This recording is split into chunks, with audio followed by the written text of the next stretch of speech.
ഇഷ്ടം പോലെ ട്രോൾസ് വരുന്നുണ്ട്. ഇത് വടി കൊടുത്ത് അടി വാങ്ങുന്ന പരിപാടിയാണല്ലോ ബാബു. കാണാറുണ്ടോ? പിന്നെ എനിക്ക് സന്തോഷമാണ്, സത്യമായിട്ട് എനിക്ക് ഇഷ്ടമാ.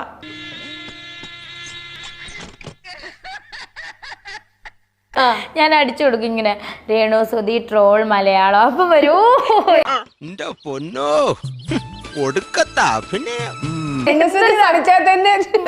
ഇങ്ങനെ വരുമല്ലോ ട്രോൾ. വേണ്ട, ട്രോള് വരുമെന്നല്ല, രേണു സുധി എന്നെ ഒരു ട്രോൾ ആണല്ലോ, ഭയങ്കരം തന്നെ. പക്ഷെ ഇത് അതല്ലാതെ വേറൊരു രണ്ടവന്മാര് ചെയ്യുന്നത് മല്ലു പെപ്പർ. അവന്മാര് എന്നെ കൂടെ തന്നെയാണ് ജീവിക്കുന്നത്. അവന്മാർ എന്റെ കണ്ണു മുന്നിൽ വന്നാലുണ്ടല്ലോ സീരിയസ് ആയിട്ട് രേണു സൂന. എന്റെ പേരുണ്ട്. എന്താ എന്റെ പേര്? എനിക്കറിയില്ല. എങ്ങനെ രേണു അല്ല, രണസുന. അതെന്തോന്ന് സാധനം? അവരെന്താണ് കാണിക്കുന്നത് എനിക്കറിയത്തില്ല.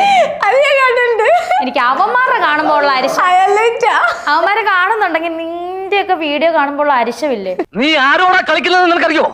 ഒരു രാജവെമ്പാലയാ നീ നോച്ചുവിട്ടിരിക്കുന്നത്.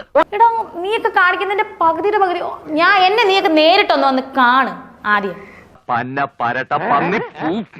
അമ്പട അവന്മാര് ഞെക്കി പിടിച്ച് പിഴിയുവാണല്ലോ. വാസു, ഇവൻ ഞാൻ ഉദ്ദേശിച്ചതിനെക്കാളും തറയാണല്ലേ തത്തറ. എടാ മല്ലു പേപ്പർ, നിനക്കൊക്കെ എന്തുവാടാ? നിനക്കൊക്കെ കഴിവുണ്ടോടാ? നീ എന്റെ മുന്നിൽ ഇങ്ങോട്ട് വാ. നീ ആദ്യം നീ രണ്ടാണോ എന്റെ മുന്നിൽ വാ. വന്നാ ഉണ്ടല്ലോ കാണിച്ചു തരാം ഞാൻ. എന്റെ കൺമുമ്പിൽ എങ്ങനെ വന്ന് നീ പെട്ടുപോയാൽ നിന്നെ ഞാൻ തുപ്പും. ഞാൻ തൂറി എറിയും നിന്നെ. തിരുമേനിയോട് യാത്ര പറഞ്ഞില്ല. ഇവിടെ ഉണ്ടായിരുന്നോ? പിന്നെ ഞങ്ങൾ അങ്ങോട്ട് പോയിട്ട് അടുത്ത ശനിയാഴ്ച വരാണമെന്നില്ല. തൽക്കാലം ഇത്രയും മതി. വരട്ടെ.